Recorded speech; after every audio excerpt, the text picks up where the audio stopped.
শর্টে গেলে কার্ড শেষ হয়ে যায় অথবা ব্যাটারির চার্জ শেষ হয়ে যায়। এনিওয়েজ, আসসালামু আলাইকুম, শুভ সন্ধ্যা। আজকের এই আয়োজনে যারা এসেছেন সবাইকে শুভেচ্ছা। ব্যাচেলর পয়েন্টের অনুভূতি আসলে 2 মিনিটে বলা খুব মুশকিল আমার জন্য, কারণ পুরো 7 বছরের অনুভূতি জমে আছে এখানে। তা আমি একটা কথা, এই 7 বছরে আমার একটা সারমর্ম আমি বলি সবখানে, যে কাজল আর আরেফিন অমি ইজ এ ম্যাজিশিয়ান। এটাই আমার অনুভূতি। কেন বলছি যে আমরা 7 বছর আগে যখন ব্যাচেলর পয়েন্ট শুরু করেছিলাম, ধরে নেওয়া যায় যে সেটা একটা কাগজের নৌকায় ছোট্ট বৃষ্টির পানি পার করার একটা চেষ্টা ছিল। আজকে এই 7 বছর পরে মনে হচ্ছে যে সেই কাগজের নৌকাটা আসলে একটা জাহাজে পরিণত হয়েছে, এবং আমরা আসলে এখন সমুদ্র পাড়ি দেওয়ার মতন ক্ষমতা রাখি, এবং সেটা কাজল আর এখন আমি দেখিয়ে দিয়েছি।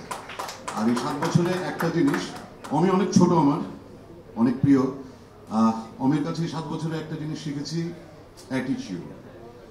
কিভাবে আসলে ডিল করতে হয় একটা ইউনিটকে, এত বড় ইউনিটকে, এবং শুধুমাত্র এই কারণেই আসলে ব্যাচেলর পয়েন্ট আজকে এত বড় জায়গায় যেতে পেরেছে।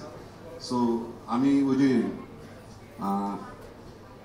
আমাদের মিঠু আপার মতন আমি বলতে চাই যে আসলেই বিনয়টা খুব জরুরি। বিনয়টা শুধু শিল্পীর নয়, সকল ক্ষেত্রে সবারই প্রয়োজন। আমরা ইনশাল্লাহ অমির নেতৃত্বে ব্যাচেলর পয়েন্ট আরো অনেক দূর নিয়ে যাব আশা করি। ধন্যবাদ।